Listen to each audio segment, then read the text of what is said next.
Hey, Mike, how do you feel about today? Feeling pretty good about it? I think today's a great day, Dan. I couldn't agree more. Like you say, any day that you wake up and your name's not in the obituary, you're off to a good start.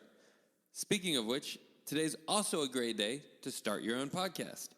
Whether you're looking for a new marketing channel, you have a message you want to share with the world, or just think it'd be fun to have your own talk show, like we did. Podcasting is an easy, inexpensive, and fun way to expand your reach online. Maybe learn something. Now, Buzzsprout is hands down the easiest and best way to launch, promote, and track your podcast. It's what we use. Your show can be online and listed at all of the major places podcasts can be found, like Apple Podcasts, Spotify, Google Podcasts, etc., within minutes of you finishing your recording. You know, podcasting isn't hard when you have the right partners. And the team at Buzzsprout is passionate with helping you succeed. Join over 100,000 people, just like us, sharing their message, already using Buzzsprout as the conduit to get their message across the world. We use Buzzsprout, and we love it. Buzzsprout will give you a great-looking podcast website, audio players that you can drop into other websites, detailed analytics to see how people are listening, tools to promote your episodes, and much, much more. So here's what you'll do if you want to start your podcast today. Follow the link in the show notes. This lets Buzzsprout know we sent you. It gets you a $20 Amazon gift card if you sign up for a paid plan, and it helps support our show. So make it a great day today. Get on to Buzzsprout and start your podcast. Inform the world. And, of course, always analyze responsibly. Cheers.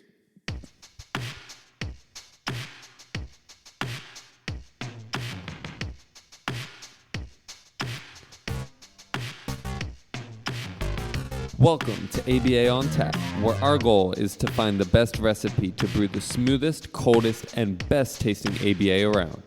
I'm Dan Lowry with Mike Rubio, and join us on our journey as we look back into the ingredients to form the best concoction of ABA on tap. In this podcast, we will talk about the history of the ABA brew, how much to consume to achieve the optimum buzz while not getting too drunk, and the recommended pairings to bring to the table. So without further ado, sit back, relax, and always analyze responsibly.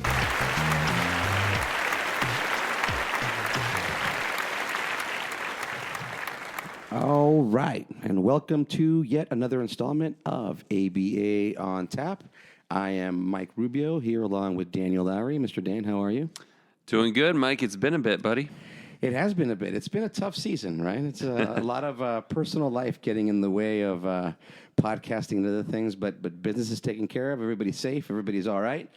Glad to be here and moving forward. Fresh off our two-part series on joint attention, where we spent a fair amount of time talking about a group of correlates, right? So joint attention, imitation, play, and language.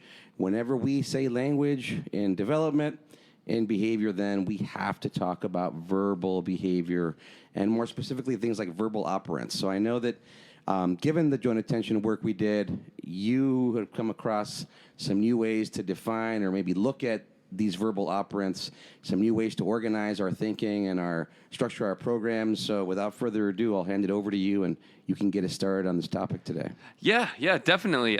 Your bringing up joint attention was really eye-opening for me and led to some thinking about how we look at verbal behavior and verbal operants, like you said, with the clients that we work with. So let me just quickly define one thing and how Skinner defined verbal behavior, and then talk a little bit about my thoughts on how it maybe relates to individuals with ASD, and then how from our new joint attention-based perspective, how we can maybe shift things and typify the treatment that we give and take it again kind of out of this Lovaas lab idea.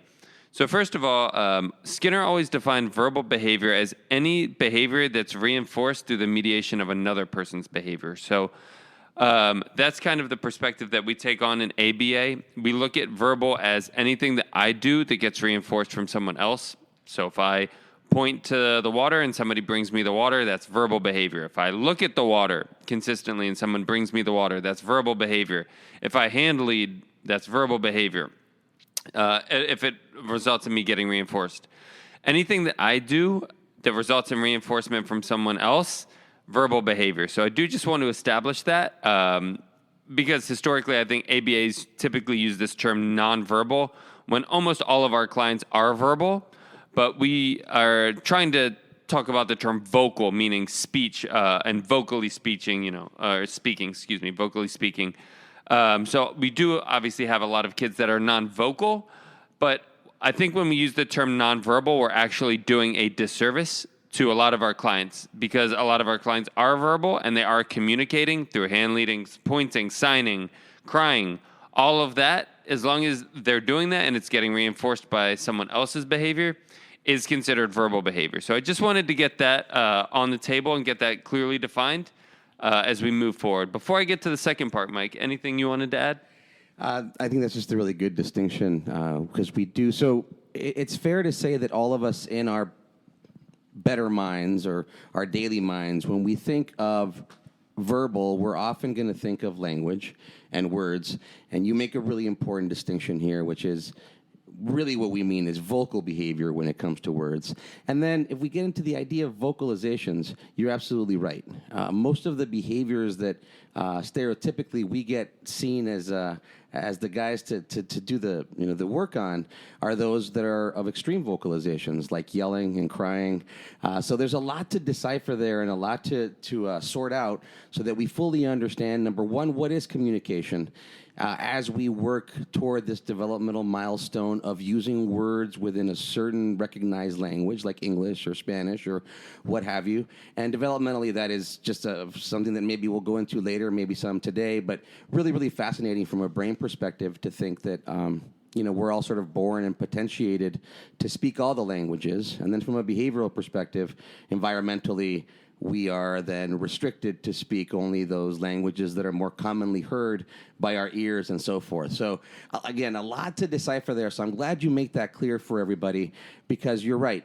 Something that's seen as very stereotypic in ASD, like hand leading, is actually a super important developmental feature that's communicating something.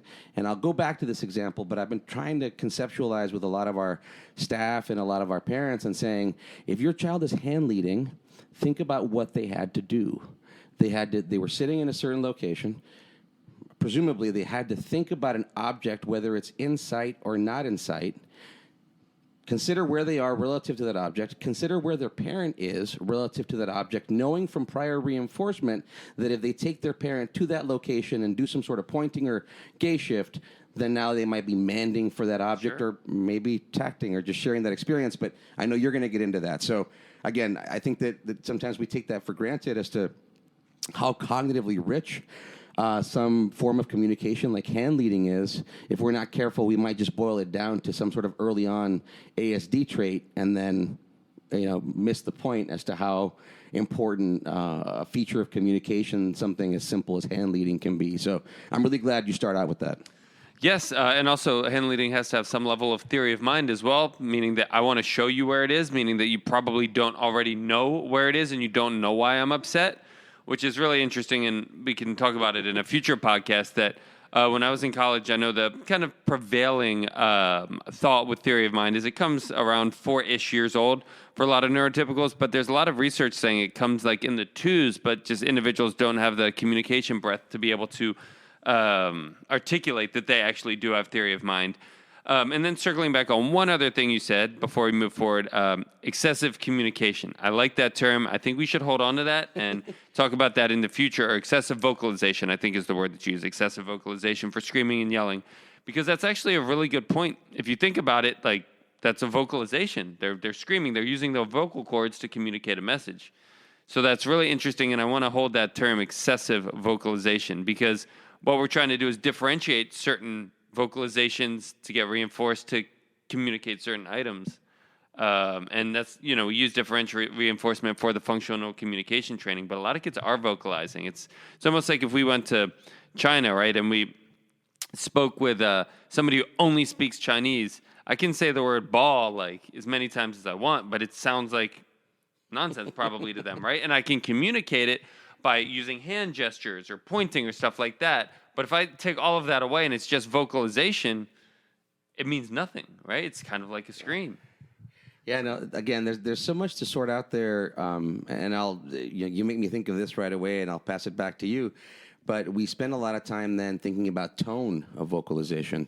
And I think we'll probably hit upon some points here where we're going to have to consider level of arousal and how that's related to your excitability, and then how that translates into your tone, knowing that as professionals, we're so concerned with the idea of appropriate behavior, to use that specific phrase, that we might sometimes be asking for a child to repeat something based on tone. We may consider just honoring the communication first and shaping the rest later. Again, I'm sort of getting ahead of ourselves there, but there's a lot to unpack in this topic. So I'll pass it back to you, and let's consider some of these verbal operants a little bit further. Yes. So historically, ABA has always taught verbal operants, and I guess I'll define verbal operants as ways that an individual engages in behavior that receives reinforcement from another person. So again, pointing, hand leading, could even be eye gaze, using a vocal word. Those are all verbal operants, which we'll talk about later. But the way that ABA has traditionally taught that is through what's called a functional perspective. And typically, anything in ABA has to be functional, meaning that it has to have a payoff. There has to be reinforcement. So for behavior to reoccur, there has to be reinforcement. And if something is reinforcing, behavior will reoccur. So without getting stuck in ABA terminology, there has to be a payoff. Behaviors take energy. If they don't have a payoff, we're not going to do the energy. We're not going to put forth the energy if there's not a payoff. So kind of the prevailing wisdom of ABA throughout at least my history and my research and my studies with textbooks, both in person and through the literature, is with individuals with ASD, the verbal operants are taught through manding, and manding being requesting. So I say ball and I receive a ball. I point to a ball and I receive a ball. Requesting, I get something tangible from that behavior. And that's kind of what I guess has been inferred, is that communication is a means, kind of a means to an end. I engage in a behavior and then I receive something as a result. And certainly that is functional. But I might contend, as we continue down into my third part, that is now kind of untypifying or differentiating individuals with ASD from neurotypical individuals. And maybe that's necessary, but I might contend that it's not. And that actually individuals with ASD might have more payoffs than we want to give them credit for. And it's not just the milk or the ball or something like that. If we can establish joint attention, then we can just have a diverse repertoire of payoffs. And it doesn't have to be taught through a Manning perspective. We can add other things, which we would call tacting, which is commenting, intraverbals, things like that. We can have a really diversified repertoire of communication, because what has historically happened through this Manning repertoire is we've ended up with these 8, 10, 12, 15-year-old kids that speak very robotically and communicate only as a means to an end. I want ball, I want car, and it creates negative relationships with parents and things like that, because they're like, my kid only communicates when they want something, and it's just not as dynamic.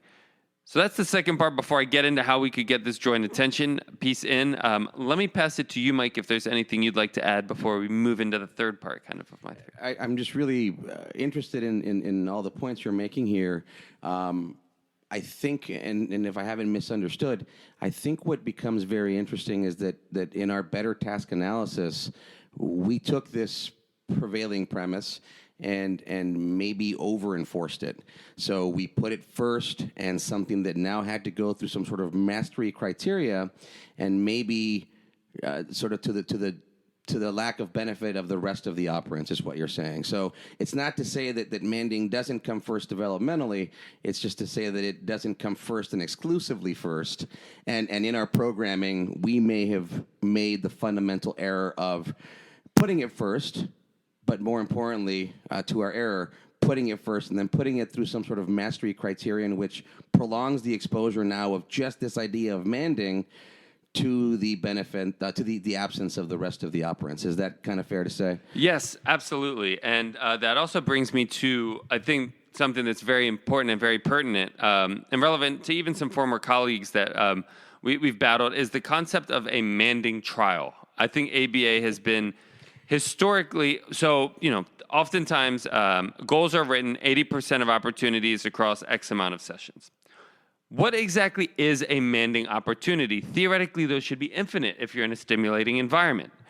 But what happens is, because we said manding had to only be for a tangible, manding trials only when I take the phone or I take something, probably withholding it, showing it to you, and having you engage in some behavior to get access to it. What I'm saying is, because we've done that, we've essentially destimulated the environment and said, you can only want one thing, which I'm going to withhold for you until you can have it. But what about my attention? What about mom's attention? What about showing me that something's on the wall? What about jumping up and down? There's infinite amount of things that an individual could want. And by creating a specific trial for a specific stimulus for a specific man, we've gone away from the living room and back to the lab of, we need, like you said, one specific SD for one response for one SR. And we've untypified, for lack of a better term, the teaching arrangement for these kids. And then we wonder why they don't communicate, why they don't comment, because, well, they've only been told that they can communicate when we've presented the antecedent and we've presented the stimulus. Otherwise, anything else isn't going to be differentially reinforced, because that's not the response we're looking for. Yeah, that's very, very well put. I think there's going to be a lot to explore here because, again, it's not that we're starting with an erroneous idea. It seems to be the implementation of the idea as a whole over time, which begins to erode. And I like that you're getting stuck on what word to use here. I think that for the joint attention piece or some other things that we've talked about, we've derived a lot of our commentary from literature about enriched environments, and so we're going to have to find the opposite of enriched, because I think that you're alluding to something that's very important that may not be fundamentally erroneous in our theory, but for some reason in the way we've implemented ABA in the home at times and trying to preserve the reliability and the validity, we do the opposite of enriching the environment sometimes. And I think you're very right. This pertains to verbal behavior in a very, very specific way. So yeah, this is going to be a super important conversation. We might end up with a couple of episodes on this here. And I think it was necessary to unenrich the environment to obtain more of that internal validity, the elimination of confounds initially in the lab with Lovas, to say, look, I can teach a man beyond the circumstance of chance, that I can present an item and a kid can know what that item is, and whether it's point, vocalize, whatever, and receive that item. But 30 years later, the fact we're still doing that, the fact that I can put a kid in a playroom with all sorts of stimulating items, and he's not allowed to leave where I'm at and go play with something else. He has to vocally mand for the item that I want. Can be a little bit of an issue. So that's the first thing I think when we talk about mand. The manding trial, for those of you that are listening, have kids on the spectrum or whatever, I would caution you if your BCBA says a manding trial, because that's going to be very limiting from that. Moving forward to additional operants and this joint attention piece. So from ABA, we have to make behavior pay off, and we have to make it functional. So again, just recapping, historically in ABA, it had to be functional from manding or requesting receiving something. I would contend that if we start with joint attention in the beginning and we honor that child's attention, or that child's interest and things that they want, not requiring any behaviors, but they're rolling cars, we're rolling cars. We're establishing ourselves as a reinforcer. By definition of that, then we become the payoff. And then maybe they would want to show us things because we're not withholding them, we're not requiring them, but now they're going to start tacting. So I would contend that it could be that individuals on the spectrum are more primed or more apt to mand. That could be the case. Or it could be the way that we've set up environments and situations that we've only reinforced the mand and we've never made ourselves the reinforcer. In fact, we've sometimes been the punisher because we come in and we withhold a bunch of items. So why would they want to point to anything in the environment when if they point to it, we're probably going to take it from them? So the more that we can make ourselves a reinforcer, the more that tacting or commenting comes into play, and now we've got a much more neurotypical, for lack of a better term, interaction and situation and learning environment. Wow, that is a super rich discussion there. I'm trying to think of where to go next with it. So in essence, again, one of the very typical behaviors that we might be called in to deal with, or that might alert a parent, a professional that something is wrong, is going to be something like prolonged crying, right? Sure. Extensive crying. Which is manding. It exactly. That you know where I'm going. Sorry. Here. No. You know exactly where I'm going here. So a lot of times, it would be our better habit currently to go ahead and withhold and sort of put the crying under extinction under fear of reinforcing it by providing whatever object or whatever tangible. What you're kind of saying is we might want to consider delivering that object a little earlier into the prolonged crying as opposed to waiting longer, such that we're truncating that communication to a more brief emission of it. We're kind of doing the opposite right now. We're promoting the extension of that communication because we're not honoring it as communication. We're seeing it as a maladaptive behavior. And I use that word very specifically because at some point, I think we're going to talk about how maladaptive behavior, that maladaptive part, we probably need to reconsider that too. So am I getting that right? Absolutely. Yep, 100%. I think, so I thought of an analogy. Hopefully this works and doesn't sound ridiculous. But it's almost like we've set ourselves up to be like people behind the counter of like a fast food restaurant or something, and we'll take an order and then we'll provide a reinforcement. But if you think about our interactions with individuals behind the fast food restaurant counter, like it's pretty much just that's where it ends. We don't go up and be like, hey, do you see the airplane out? Or do you know what happened to my daughter in high school? Or do you know what's your favorite show or something like that? It's pretty much just, hey, I'll take a number 3, thank you. Versus your friend is going to have a much more in-depth, interaction and communication because you've established that joint attention. You've established yourself or your friend as the motivating operation. So it's much less of going and placing an order, which essentially communication has been with our kids, has been placing a bunch of orders and we're providing them with reinforcement, to we're now becoming your friend and we care that you want to show us the color red or that you point to the airplane. And we're going to continue that because we've established ourselves as somebody that you want to come and interact with. So I think it's kind of that taking ourselves away from, like you say, the short order cook or the person behind the line and making ourselves just more of a reinforcer and a friend and somebody that they want to come share an experience with. Because right now, oftentimes, we're not somebody that, we try our best and I think our therapists do a wonderful job. Oftentimes we're not somebody that individuals on the spectrum want to share an experience with. And also, that's what, people like Chloe Everett have shared as well, that they feel like their therapists have been people that come and withheld and bossed them around and made them do a bunch of things, versus if we establish a joint attention, now the experiences and the interaction becomes motivating and reinforcing. So to bring this back into the joint attention realm a little bit, just knowing that we're fresh off that 2-part episode, what we're saying here with regard to some of the things we talked about along with joint attention, the idea of linguistic mapping and contingent imitation. So from a verbal behavior perspective, if you engage in contingent imitation as an RBT and that child then does that action again, that in fact is what we're looking for here. Absolutely. With regard to verbal behavior. And the fact that the child is now imitating you, imitating them, that's the sign of reinforcement.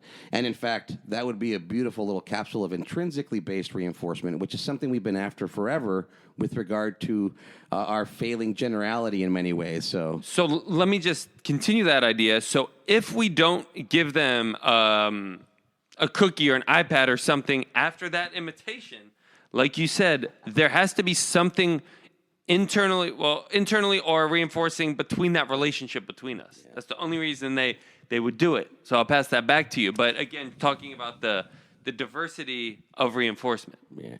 Well, and you bring up, a really good point there, which it would be our tendency right now to say, say in that contingent to reciprocal imitation paradigm, I imitated you, you noticed me, now I present an SD, you imitate me. It would be our first tendency to provide some sort of tangible reinforcer after that trial. Yep. So we're already kind of, again, this is not that we're incorrect in our theory, but the application of it seems to be, for lack of better phrasing, have become very ASD specific.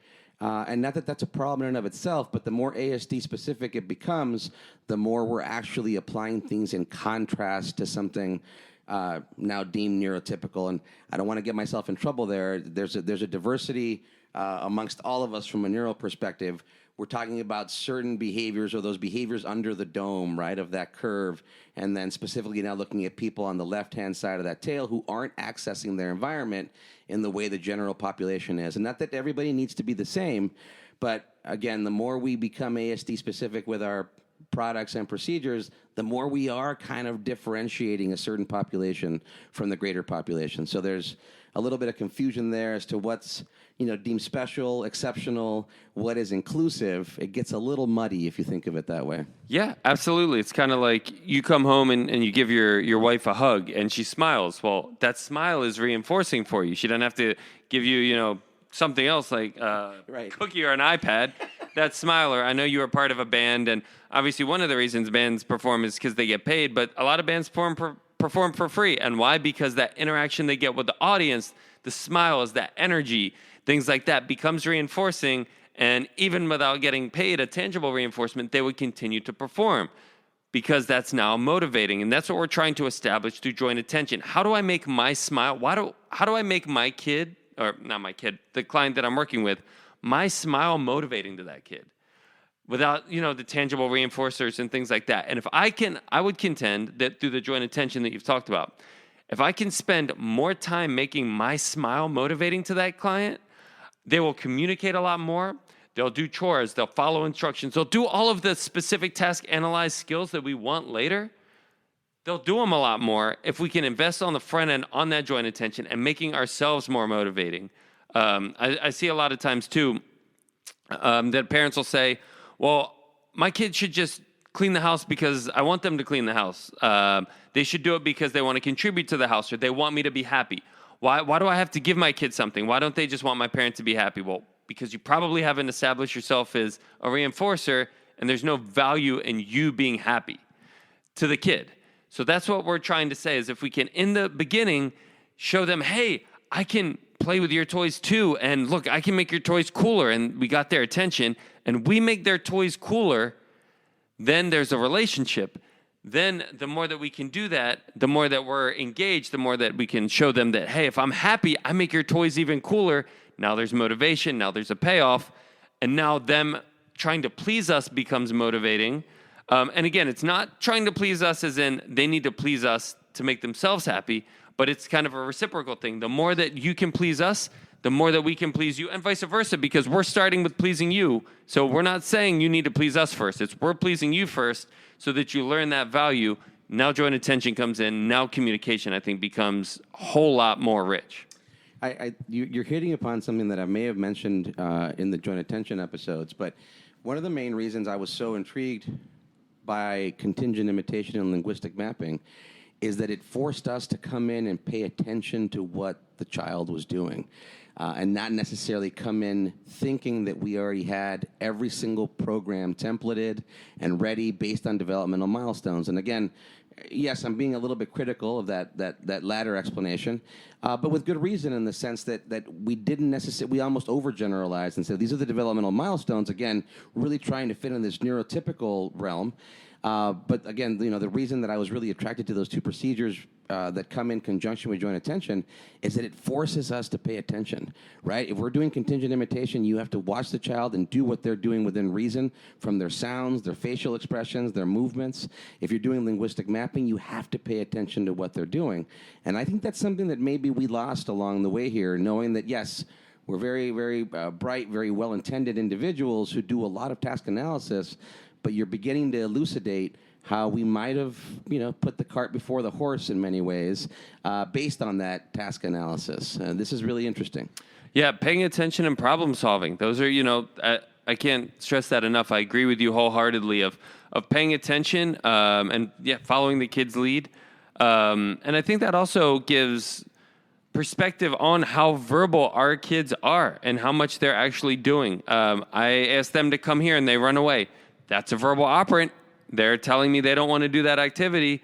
So the more that we can highlight these things, crying, it's a verbal operant. They're telling me they want something. They're hungry. They don't want to do something. Now, it's not the easiest one to deal with because one behavior could have multiple different functions. You with your younger daughter, when she was really young, she would cry and you would have to figure out whether she wanted sleep or attention or food, etc. So you have to kind of figure it out. So it's not the easiest. Whereas if I just say I'm hungry, I want food.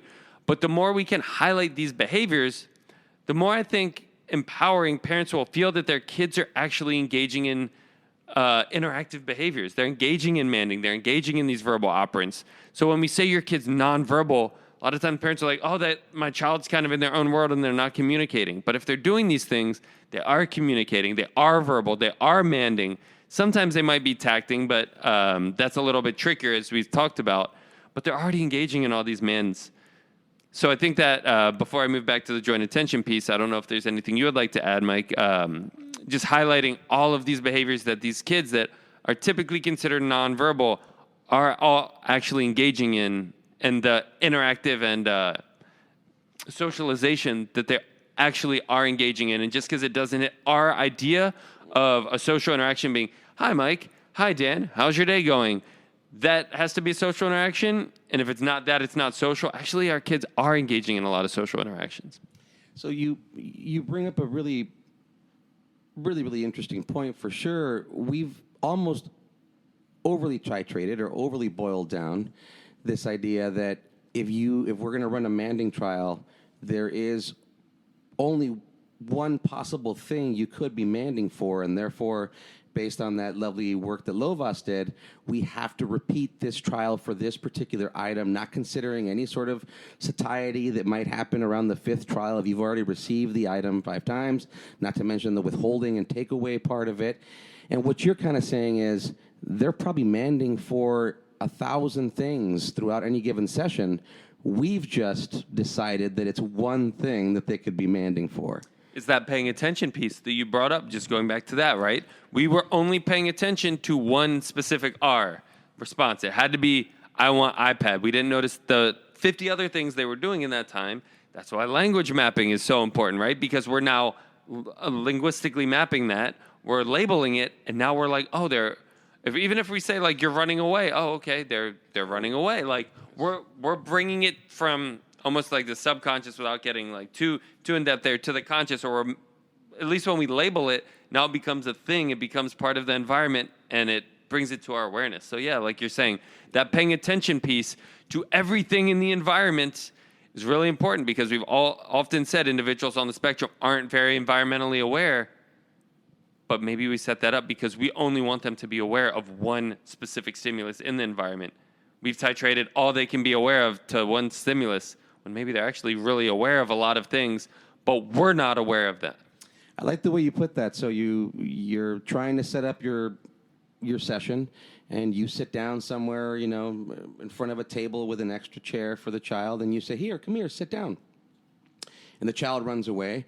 One traditional option is we're going to go physically prompt and wrestle the child. I'm using that word very specifically. Wrestle the child into the chair.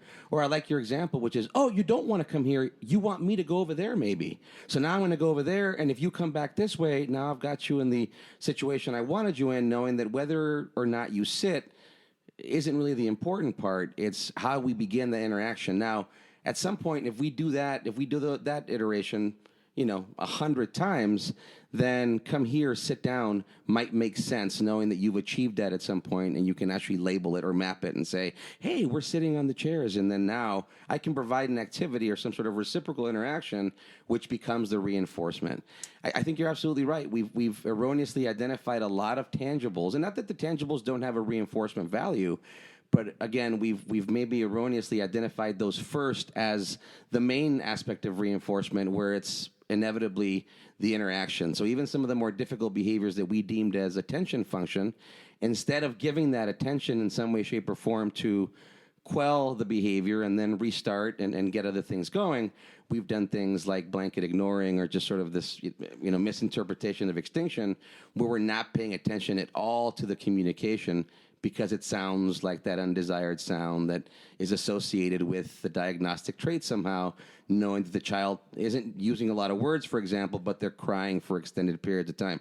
Man, that is a lot to cut through professionally, and then now for parents too, who are hardwired to respond to those cries, for example. And then when they come to us, they're kind of saying, "Wow, this has been going on for a long time.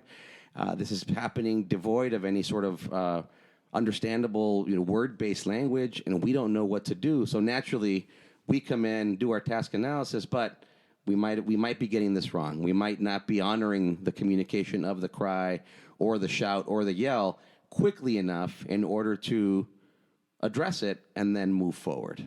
Exactly, yeah. And we've removed, because like you said, the blanket extinction and things like that, we've actually removed stimuli from the environment, because once they do that, now all of our modeling, all of our communication goes away, because we don't want to inadvertently give it attention if it's an attention-maintained behavior. So we stop doing that, and the longer they cry, the less communication they have. So now there's less communication and less stimulation in that session. So the more, like you said, we could say, I'm walking to you. Oh, it looks like you're upset. I'm going to walk away. You want me to walk away.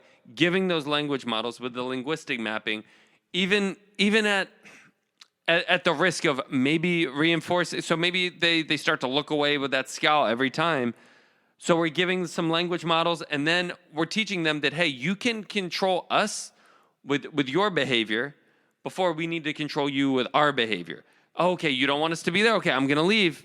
You want me to leave? So that word leave just keeps coming in there. We give them the power in the beginning. And even if it's with crying, oh, you don't want to do the homework. Okay, well, I'm going to remove the homework. Now, devil's advocate would say they're always going to cry when the homework is presented, because that behavior is reinforced. And I'm not saying that throughout 15 years of working with a client, you're going to reinforce that. But at least in the beginning, the more we can show that we can do for the child, the more they're going to want us to be there, because we've shown that we can meet their needs. We introduce the joint attention piece. Now we become motivating. Now they want to interact with us. Now they want to tact with us. Now they want to follow our directions. Now we don't have, parents saying, my kid's 15 and he only does his chores to get Xbox time, or he only brushes his teeth to get Xbox time. Why? Because when they were 3, we set up this contingency of, you have to do for me, and then you get a tangible. There was never any value of that making me happy. And why? Because I never made making me happy valuable. It was never, hey, thank you for doing your homework. I'm so happy. Here's the iPad. It was, hey, you did your homework. Here's the iPad. Or, hey, you used your words of asking for the iPad. Here's the iPad.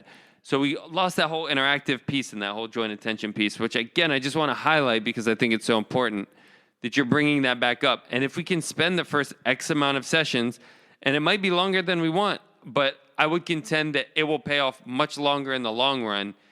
The less demands we have, the more we focus on that joint attention, the more the child wants to show us things, and the more that we show interest in what they want to show us, the more that they will communicate in the end, and the more that you'll have that interaction, which might actually be undesirable, but it might be like ironically undesirable of the parents that later come to us and say, now my kid won't stop talking all the time. I go on a car ride and it's car, tree, ball, airplane. It's like, yeah, well, you were saying they didn't talk enough in the beginning. And the more that we can have that joint attention, the more you might have that car ride where they're just labeling everything because they want you to know about it. So, man, let me see if I can if I can explain this. I've got a really good thought based on what you were describing. So what we're talking here about, in some ways, is communication, verbal, vocal behavior as a locus of control, right? So you've got a child who's got some delays in their communication. So crying is a pretty accessible way to communicate, better yet, negate and say, no, I don't want something. And instead of listening to that cry, we often enforce that demand a little bit more, which completely invalidates that negation in terms of communication. From a developmental perspective, actually, kids do learn to negate before they affirm. Negation and affirmation are both, yes, I do want something, no, I don't want something, which are mands, to go back to that. But in the way you're describing it, we are by and large ignoring that communication in many ways at the beginning. So the child's saying no, and I love the example you're using because it's very hard to conceptualize that, although I think you're absolutely right. A lot of the first sessions with a child who isn't quickly receptive is going to be a lot about accepting their negation. You present an activity, and instead of having the parent or somebody else prompt them through it right away, the idea is that, oh, you're saying you don't want this? I'm going to honor that communication and move away. And then maybe 60 to 120 seconds later, I'm going to try again. So sort of at the risk of seeming annoying, I'm not going to give up. That's my task. We're here for the next 2 hours or at least an hour and a half.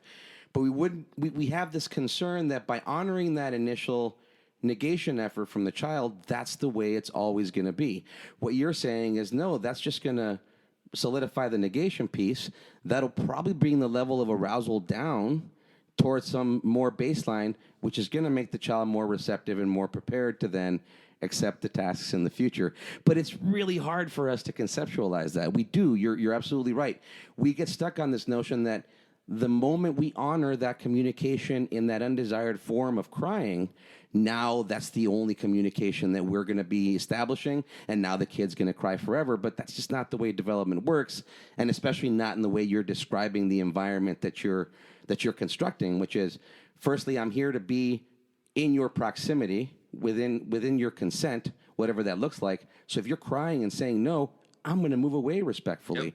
And until you're able to accept me or be receptive, then at that point, I will start presenting other stimuli and other attempts to communicate with you. Now, at the end of the day, we call that building rapport.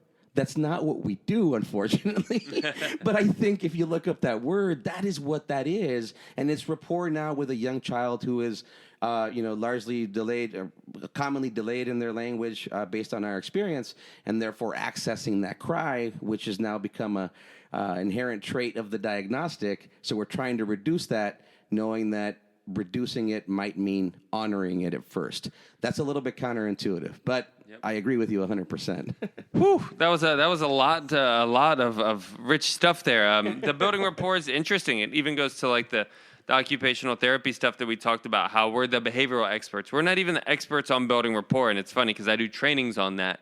And I do reasonably well, but there's still people that could teach us on building rapport, and we could work with those individuals to learn how to build rapport so that once that rapport is adequately built, we can add the behavioral strategies in, just like occupational therapy or whatever. But yeah, that building rapport, again, we all say we do it, and I think, at least with our company, we do as good of a job as possible, but we could still always do a little bit better with that. And the other thing that you were saying about not honoring the crying, I think that goes back to kind of what Chloe was saying of that whole masking element of, if we come in and the first thing we tell you is we're not going to honor your only way of communication, and if you tell us no, we're not going to honor that no, that's kind of masking. That's like, okay, your voice is no longer going to be heard unless it's the way we want to hear your voice. And that is, we'll talk about it later as we revisit some of the critiques of ABA. And I think that's something that we're very cognizant of at our company. But that is a dangerous precedent to say. For me to come in my first interaction to be like, unless you tell me this in the exact way that I want you to tell me, I'm not going to honor it. That's a very dangerous, that goes back to building rapport. It's a very dangerous way an authoritarian way of building rapport. So I do think we need to be conscious of that, as you mentioned. Again, this only gets more interesting for us because then we go back to, and we've alluded to this a few times on the podcast, there's a notion of what ABA is supposed to look like. And a lot of the things we're talking about here, most of the things you're talking about today would change the face of about what 98% of the ABA out there looks like in terms of this idea of instructional control. And you use the word authoritarian. I think that our definition of instructional control in ABA, by and large, thus far, has been very authoritarian. Yes. And it's because we want to come in, and rightfully so, it's logical. We want to come in and we want to take control of the situation. And now suddenly the child is just doing everything we're asking them to do, knowing that, yeah, maybe there might be some masking going. There's some blind compliance going on here. And while that might make a parent of an otherwise, misbehaving child feel good, developmentally speaking, you're saying that's not the most enriched thing we can offer. Yes, I agree. I agree wholeheartedly. And I guess the last thing I'll say on this concept kind of goes back to what you were saying about not honoring an individual's communication in the beginning, is that I see this, maybe an easier example will be with some of the older clients that we work with. They might not express emotion in a certain way. And because of that, the parents will assume that they don't feel certain emotions. So when the parents do something that may or may not excite the child won't be like, hey, awesome, thank you. The child will be like, okay, thanks, or something like that, maybe in a monotone voice. And the parents will assume the child doesn't feel a certain way. Based on that, the parent will stop doing those things because the parent isn't getting the level of reinforcement. And now we've got a breakdown. I think the same thing might happen with communication because we're only looking for a certain command and ignoring all the other forms of verbal communication, that the parent thinks the child doesn't communicate and sends the parent down a whole different psychological pathway of what their kid is and is not capable of doing, and also what they're going to do to get reinforced, because they don't think that the child's communicating back when the child actually is. So it goes back to that reciprocal interaction, right? They're going to eventually stop doing it because it doesn't have a payoff for the parent. Versus if we can say that, hey, look, your child hand leading is actually communication, or your child crying, they're actually communicating with you. All of this, well then, I'm not saying that the parent wants the child to cry. I'm sure you've had many sleepless nights recently with the child crying. But once you add the ASD diagnosis to that, and now the crying, now it becomes, okay, this is a maladaptive behavior. I don't want to have it happen. That's all my child's doing is crying. All they're doing is maladaptive behaviors. Now I have a whole different perspective of my child because all they're doing is engaging in maladaptive behaviors. Versus they're verbally negating. Let's try to reframe that. Let's honor it because that's all they're doing right now. Let's honor it and reshape that only after we've become valuable enough for them to want to reshape it for us, not that we've come in and demanded that they need to reshape it for us. So there's a lot of, and I'm going to use this word specifically, hopefully I'm not misusing it, but there's a lot of neurodivergence in what you're saying. We're also speaking about sort of early childhood approaches here, or kind of alluding to those from the joint attention perspective. And I think that's important to bring together. I hope I can explain this well. But what we're saying is that divergence from a neural perspective starts very, very early on in ensuring that we're not restricting any mode of communication, but we have to posit those modes of communication from a social interpretation. Man, I think this is probably one of the more philosophically rich episodes we've tried. I know that I'm sitting here thinking about a ton of things that we're probably going to have to explore again in the future. One thing that you've talked about we're getting close to the end of our time here, but one thing you've talked about in the past that I found very interesting is the listeners or the respondents' actions in when you're manding or tacting, right? So if a child points at an object and you assume it's a man, so you grab that object and you give it to them, but then the child rejects it, that was actually attacked. Exactly. Okay, so there's a lot to be learned from that. I don't know if you want to take a few minutes and sort of explore that. I think that's really fascinating. Yeah, because ABA is always externally, environmentally related, so I can't get inside of your head. And if you say ball, I will never know with 100% certainty if you were just trying to point to the ball for me or if you were trying to request the ball. So the way ABA's kind of gone about that is basically put it back on the listener and said how the listener responds over time basically validates or invalidates that being a request. So if I provide you the ball and you seem happy with it, and again, now that we're going back to that emotional thing, which I said, now what if you were happy but didn't show that you were happy? Now I might I might think it was attacked when it was actually a man. That's getting a little too philosophical. So keeping it a little bit more surface level, you seem happy, I'm going to assume that it's a man. You say ball and I give you the ball and you seem unhappy, I'm going to assume it was attacked, or it could have been a man that you wanted the ball to be farther away from you. Right? There's a few different ways, but it always comes back to that listener. How the listener reinforces the behavior will essentially maintain that behavior. And the way you're describing it, it might take a couple of guesses from the listener's part to get it right. Therein lies our repetitive trials, knowing that once we arrive at the correct answer, if you will, the one that the child seems to accept in this case, then now we can replicate that in the future. We can log that away in our brains as to, that's what they meant last time, knowing that there still could be variation.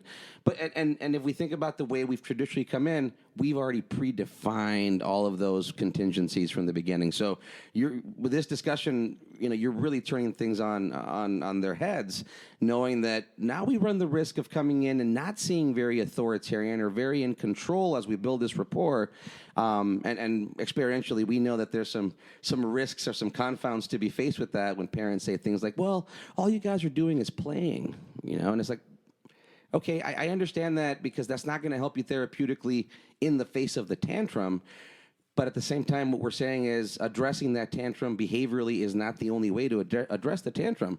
Everything else you're talking about here with regard to communication as a locus of control to preempt the tantrum is what we're talking about. And I'm using tantrum as an example that, most parents would want to reduce, or most of us would want to reduce, knowing that we've moved away from even using words like that and looking at what people mean by tantrum. And now you're saying all of those pieces are communicative. Absolutely. Yes. Absolutely. I guess I'll finish up with 2 points, and then I'll pass it back to you to wrap it up. But I want to just reiterate one point. So if their communication is based on our reinforcement of the behavior, and our reinforcement of the behavior, meaning that if they say ball and we give them a ball, it's a manned. If they say ball and we don't give them the ball, it's attacked. And our reinforcement is based on their response to our reinforcement. So if we give them the ball and they seem upset, then we're going to assume it's attacked. If we give them the ball and they seem excited, we're going to assume that it was a manned. Going back to that level of indifference, that then throws, again, a whole wrench into everything, because if they seem indifferent to anything, how do we know if they're trying to manned or attacked? Therefore, how do we reinforce them and teach them the appropriate way historically in ABA? How do we mark that as a manning trial or attacking trial? Again, I'm contending that it doesn't really matter in this case. Right. But again, I want to just highlight philosophically, I think this will be a great discussion for a future episode about how that level of indifference will get us down a whole different track, because maybe they wanted the ball, but they didn't seem like they wanted the ball. So we assume that it's attacked, so we don't give them the ball. They then get frustrated because they actually want the ball, and maybe they withdraw from us, right? Because we're not meeting their needs, especially combining lack of theory of mind, right? Let's say they struggle with theory of mind.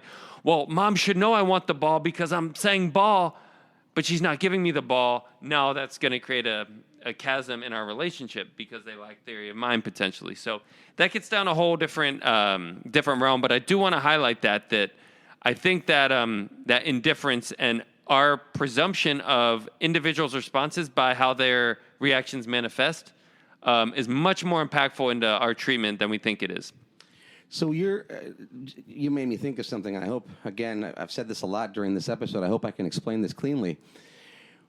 In your example of manding for a ball, we're going to make the easy assumption that the delivery of that ball, assuming that it is a manned, is the reinforcement. Yep. But the delivery of that ball actually makes that manned cease at that point in time.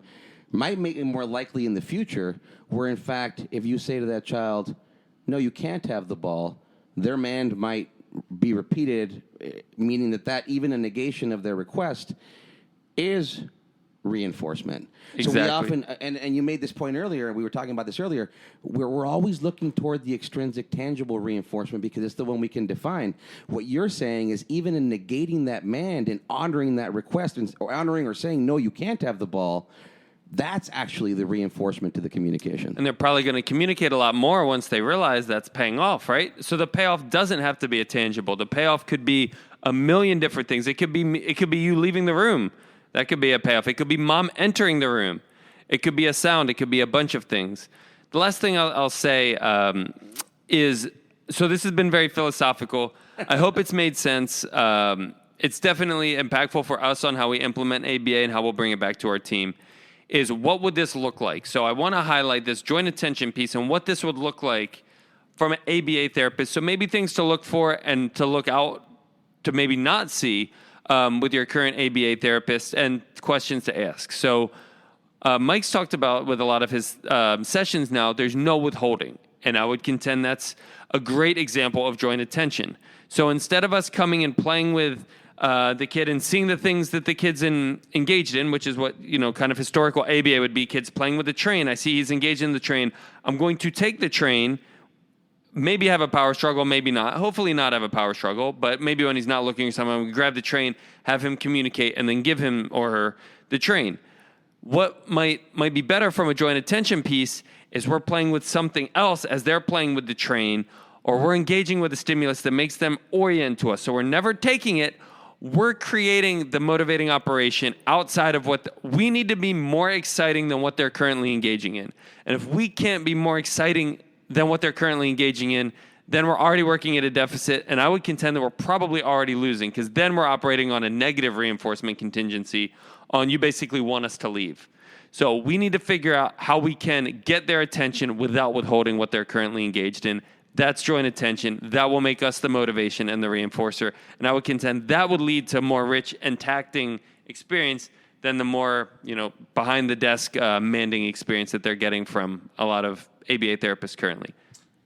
Right on. Well, we've covered a lot of ground. And again, yes, I agree. Probably the most philosophically heady episode we've had yet. I know, but I know I was struggling myself and stammering and struggling to find the words. I saw you go through the same thing, so I hope this is translating well to you out there as the listeners, again, because this is a super important topic, I think, that has really helped us to dissect the ABA practice that we were traditionally engaged in, and has really allowed us to embark on something very refreshing, very new, very innovative, in particular over the past 4 or 5 years as we come upon these discoveries and looking a little less at the behavioral contingency in a sort of singular linear fashion and looking more at multiple contingencies that go on all around an enriched environment and from a more developmental perspective. So just to wrap up here, what's the one takeaway point? You kind of alluded to it at the beginning here. If you are currently a professional implementing programs, a supervisor, a BCBA, an RBT, you're a parent whose child is receiving programs, and you see this idea of a manding trial, what should you consider instead of that? An enriched environment, and that, like you said, there's always contingencies in the environment, whether they're set up or not. So the child could mand for anything. So I'm just going to play and get that individual to engage with me and want to show me something or want to engage in my play. That would be a manding trial. But it doesn't even need to be a trial. Right. An interaction. Can we just get some interactions there?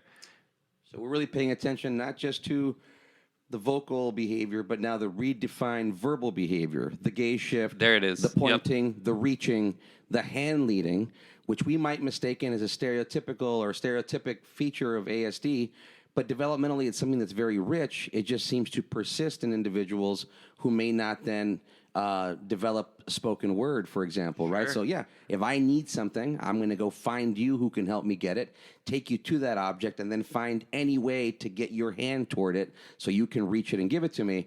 Again, we might traditionally look at that as something that kids with ASD do, but you're saying, no, that's communication. It needs to be reinforced and then further shaped up toward any other aspect of joint attention or communication. So I would contend that there are almost infinitely amount of manding trials that have happened that we haven't counted within a manding trial. So if I say, do you want the ball? And the kid looks away, that's a mand. That's a gaze shift the other way, yes. A gaze unshift, right? That's a mand.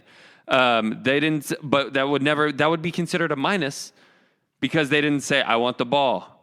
But that's actually a plus for them saying, I don't want the ball. So there's so many opportunities. Like you said, I guess the last thing I'll say in reiterating is just pay attention, and we'll talk more about it. But the more you can pay attention, the more you'll feel so much more empowered about your son or your client and realize all of the things that they are currently doing. So just to wrap up, we're saying contingently imitate, linguistically map, jointly attend, and pay attention because there's many forms of verbal behavior that maybe we're missing based on our general definition thus far in this game. Absolutely. Always a pleasure, brother. And? Analyze responsibly. Cheers. Cheers. ABA on Tap is recorded live and unfiltered. We're done for today. You don't have to go home, but you can't stay here. See you next time.